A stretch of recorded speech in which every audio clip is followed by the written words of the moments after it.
So this case study is a series of adverts by the Welsh Tourist Board, commissioned in around 2018, focusing on scenery and culture and how that can be used to challenge previous conceptions of representations of place.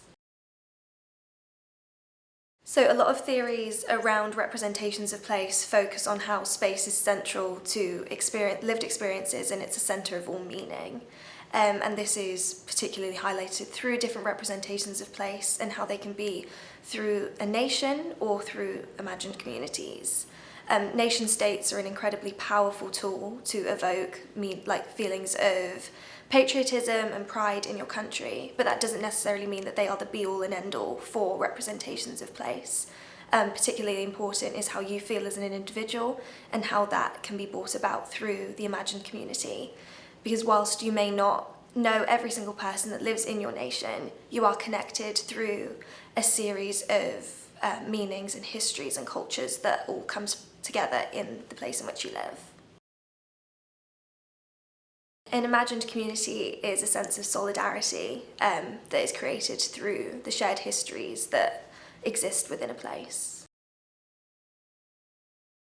So my case study was looking at how the Welsh scenery and landscapes can be used to attract tourists to the Welsh countryside, particularly in Snowdonia and things like that. So there were lots of adverts with the actor Luke Evans, who is Welsh himself, talking about the history in Wales as well as the tourism and the new industries that are being created around tourist centres in North Wales. So a lot of these adverts centred around themes of the epic within Wales. It's all about adventure, how the scenery can be used as a way to explore and discover new things, talking about the beaches and treasure troves, zip lining, flying across the lakes and the oceans, things like that. So whilst previously you may have thought of Wales as rugby and Gavin and Stacey and daffodils and things like that, now it's this vast landscape rife for adventure and just exploring.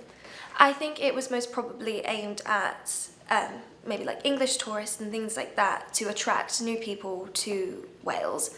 I think they saw a big rise in tourism in North Wales as a result of these adverts, and as well as advertising around the new zip lining, things like that. It created a big boom in North Wales for tourists who had never previously been to Wales before. So I think for some, this may have posed quite an issue with, instead of now valuing Wales as a site of history, of industry, that is particularly important to the people of Wales, it is now being commodified for outsiders as a way. It's almost Wales is now a theme park for people to explore, rather than valuing the culture and the history that is so important to Wales as a whole. So particularly when looking at cultural and social geographies, a lot of qualitative data will be used to explore the more people side of the research methods. So whilst that was not what I used secondary data based off of these qualitative methods that others had used through journal articles and web articles exploring tourism and the importance of culture to Wales. I think in our age of technology, typical stereotypical methods of research, they're not necessarily outdated, they're still relevant, but if you only look at those, you're closing yourself off to a whole new realm of information that my generation and younger generations are so heavily dependent on.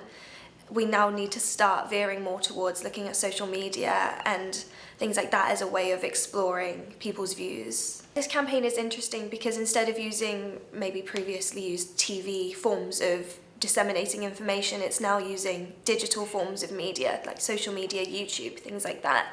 And I think that opens it up to wider audiences of younger people who may see this on YouTube on their explore page and say to their parents, maybe we should go here. It kind of opens up the world to more audiences. As someone who has now lived in Wales for 3 years, I think my understanding of Wales now has completely changed. But previously, before I lived here, especially living in England, a lot of the time it was stereotypical ideas of Wales, from family and friends and things like that, talking about, the rugby and, Barry Island and Gavin and Stacey. But now living here, I think knowing the culture and knowing how important it is, I think that's what now comes to my mind, but I can see how these adverts would provide people with a whole new understanding of what being Welsh is and what Wales is.